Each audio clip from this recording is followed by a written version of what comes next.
सवाल बड़ा है कि देवभूमि में क्या अधर्म कर्म किया गया है। इस समय देवभूमि हिमाचल प्रदेश और देवभूमि उत्तराखंड में ये हो क्या रहा है, ये भी तो सवाल पूछा जा रहा है। किसी ने सोचा नहीं था कि शांत माहौल में अशांति फैल जाएगी।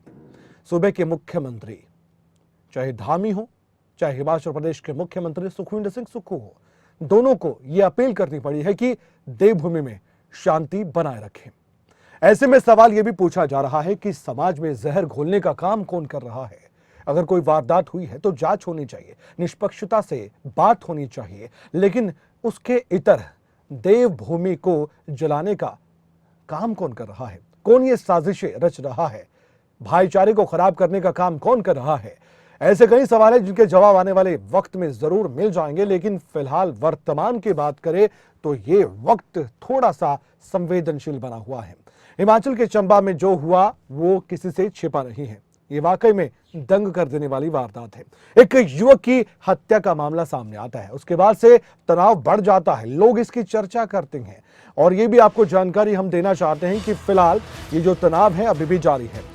ये चंबा का उपमंडल है सलूनी, जहां पर धारा 144 तक लागू करनी पड़ी है। 4 से ज्यादा लोग इकट्ठे होंगे तो उसके बाद पुलिस अपना काम करेगी इसकी, क्योंकि परमिशन अब नहीं है।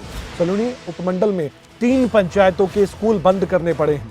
आगामी आदेशों तक बंद किए गए हैं सभी स्कूल। 3 पंचायतों के सभी गाड़ियों को चेकिंग के दौरान अपनी तरफ से वाहन चालकों को भी काफी जानकारियां देनी पड़ रही हैं। इस हत्या मामले में अभी तक 8 आरोपियों की गिरफ्तारी की बात सामने आ चुकी है। पुलिस मामले की छानबीन कर रही है,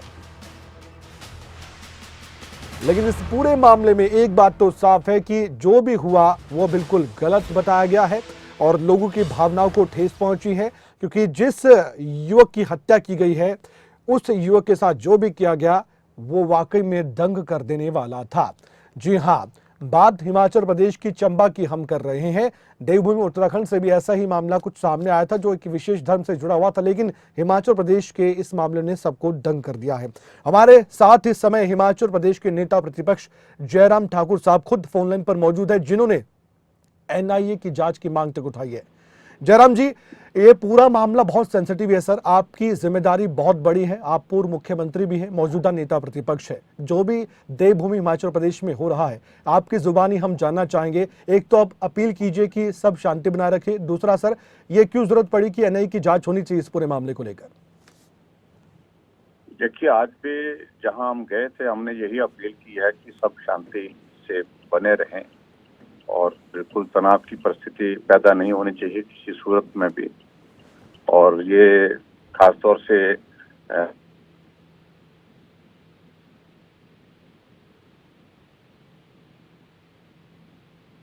होने चाहिए जी।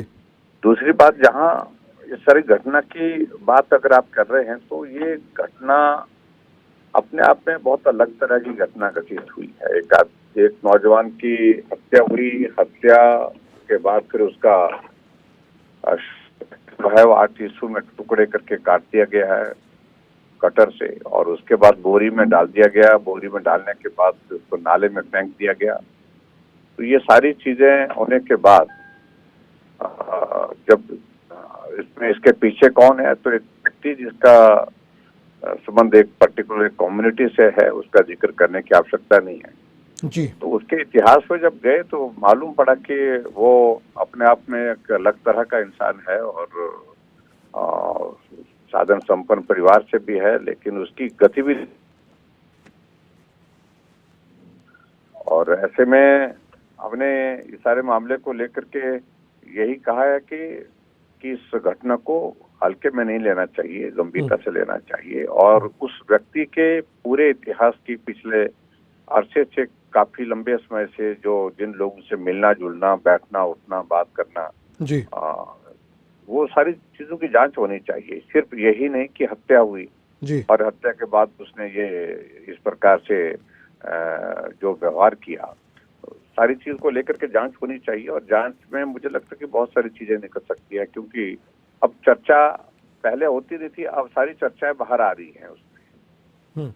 तो इसलिए हमने कहा कि एनआईए के माध्यम से उसकी जांच हो। जी जी। जयराम जी, मुख्यमंत्री सुक्खू का बयान आपने सुना है इस पूरे मामले को लेकर अभी तक? नहीं, बयान सुना है, लेकिन जी। वो उसको बहुत ऐसे मान रहे हैं कि जैसे कोई रूटीन में कोई चीज हुई है। रूटीन की चीज नहीं है, ये सामान्य व्यक्ति नहीं कर सकता है। हत्या एक विषय है एक अपने आप में, लेकिन हत्या के बाद शरीर को मशीन से काटना और उसको इस तरह से उसको डिस्ट्रॉय करना, ये अपने आप में एक बहुत बड़ा विषय है, जिस बात को लेकर के चर्चा कर, मतलब जिस बात को लेकर के इन्वेस्टिगेशन होना बहुत लाजमी है। जी, लोग बहुत आक्रोशित दिखाई दे रहे हैं जयराम जी, और आपने देखा कि आगजनी की घटनाएं भी सामने आ रही हैं, इसको लेकर आप क्या कहेंगे?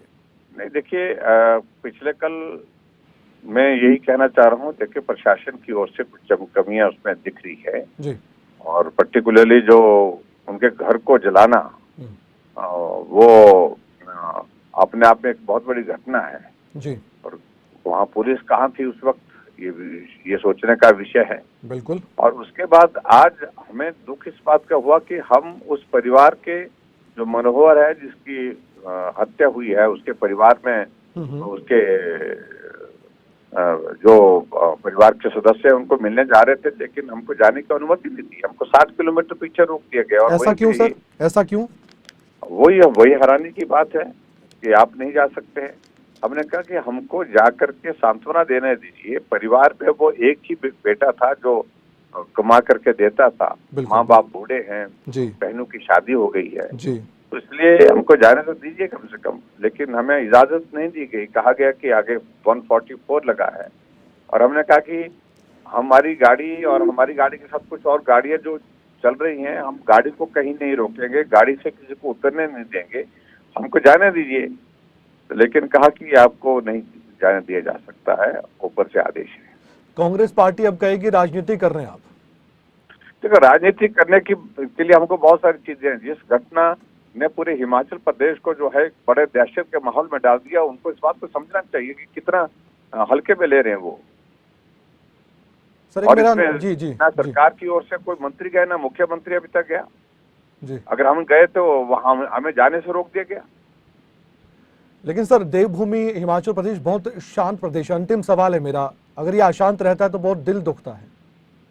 तो निश्चित रूप से हमें भी इस बात को लेकर के चिंता है कि देवभूमि हिमाचल प्रदेश में इस प्रकार की घटना आज से पहले कभी नहीं घटित हुई है। जी। और ये घटना घटित हुई है, इसकी जांच की गंभीरता होनी चाहिए। तो एनआईए से जांच की मांग आप उठाते हैं, एनआईए से जांच ही होनी चाहिए। हाँ, हमारा कहना है कि भाई जो है एनआईए के माध्यम से जांच हो, ताकि इसके इतिहास की भी थोड़ी परतें खुले। जी। जयराम जी, आपने बहुत समय दिया और आपने इस सेंसिटिव मामले पर अपील भी की है लोगों से कि शांति बनाए रखिए। बहुत बहुत धन्यवाद। एनआईए जांच की मांग उठाई है हिमाचल प्रदेश के पूर्व मुख्यमंत्री और मौजूदा नेता प्रतिपक्ष जयराम ठाकुर ने, तो आपने उनकी जुबानी सुना। ये पूरा मामला क्या है?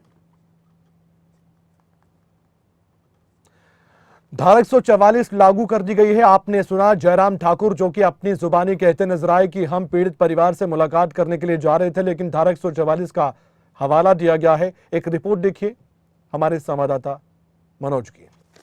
मनोहर हत्या मामले में 8 आरोपियों की गिरफ्तारी हो चुकी है और सलूनी उपमंडल में धारा 144 लागू कर दी गई है। देर रात से ही चप्पे चप्पे पर पुलिस बल तैनात किया गया था। बैरिकेडिंग की गई है। आप ये सीधी तस्वीरें देख सकते हैं जो बैरिकेडिंग की गई है। यहाँ से किसी भी वाहन को जाने से पहले अपनी पहचान दिखानी होगी और काम क्या है वो बताना होगा, उसके बाद ही आगे जा पाएगा। ये वही रास्ता आप देख रहे हैं जो किहार के लिए जाता है। भांदल पंचायत के लिए ये रास्ता जाता है, जहाँ पर कल पुलिस स्टेशन के अंदर तक गुस्साई भीड़ घुस गई थी। उसके बाद जो है आरोपियों के घरों को जलाया गया। पिछले कल स्थिति तनावपूर्ण बनी हुई थी, लेकिन अभी अगर बात की जाए इस वक्त तो कहा जा सकता है कि स्थिति बिल्कुल सामान्य चल रही है। हाँ, ये जरूर कहा जा सकता है कि पुलिस बल जो है वो चप्पे चप्पे पर तैनात किया गया है, ताकि कल की तरह कोई भी ऐसी आगजनी की घटना या कोई हिंसा ना भड़क सके, उसको रोकने के लिए जो है वो पुलिस बल तैनात किया गया है। तो कहीं ना कहीं जो है वो स्थिति जो है वो सामान्य होती हुई नज़र आ रही है। आज जो है नेता विपक्ष जयराम ठाकुर कुछ देर बाद जो है वो भांदल पंचायत पहुंचेंगे और वहां पर जो है उस मृतक के परिवारजनों वालों से मिलेंगे, परिजनों से मुलाकात करेंगे।